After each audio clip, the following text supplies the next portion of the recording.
இன்னைக்கு இருக்கக்கூடிய சமூக வலைதளங்கள் யுகத்துல ஹேட் அப்படிங்கிறது வந்துட்டு ஒரு ரொம்ப பிரதானமா மாறி போச்சு. பற்று இருக்க மாட்டேங்குது.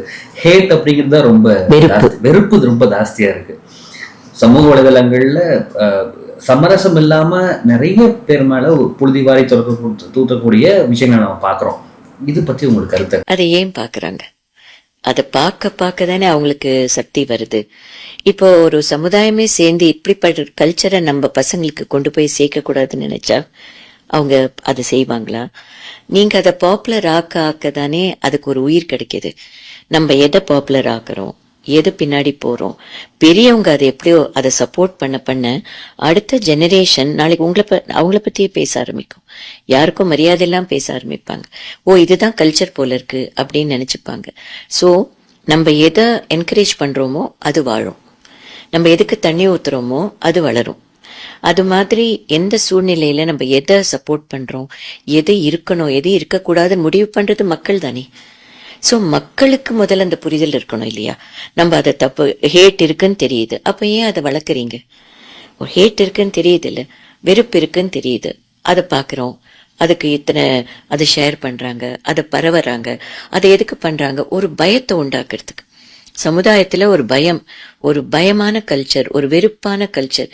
வெறுப்புன்றது இந்தியாவோட சாயிலே கிடையாது. யார் நம்ம ஊருக்கு வந்தாலும் வாங்கன்னு கூப்பிட்டோம், வரவேற்றோம், அவங்கள மரியாதையோட நடத்தினோம். எதிரிய கூட நல்லா நடத்தி அனுப்பிச்ச ராஜாக்கள் தான் நம்ம நாட்டுல இருந்தாங்க, மரியாதையோடு அனுப்பினாங்க.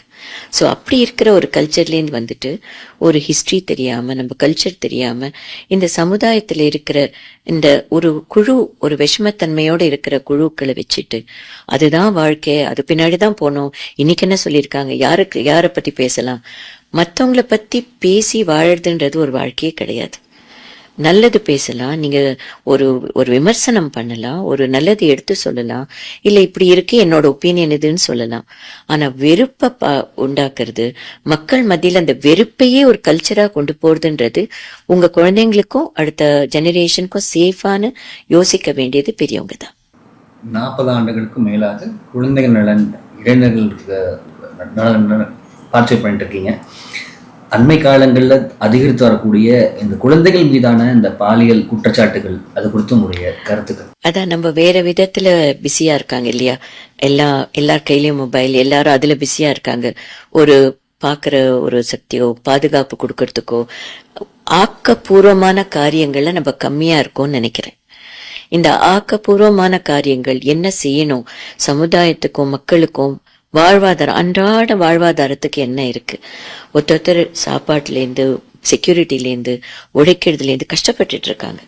அவங்களுக்கு இதுல என்ன பேசுறாங்க, அதுல அவங்க எல்லாம் இதை பத்தி கவலைப்பட போறது இல்லை.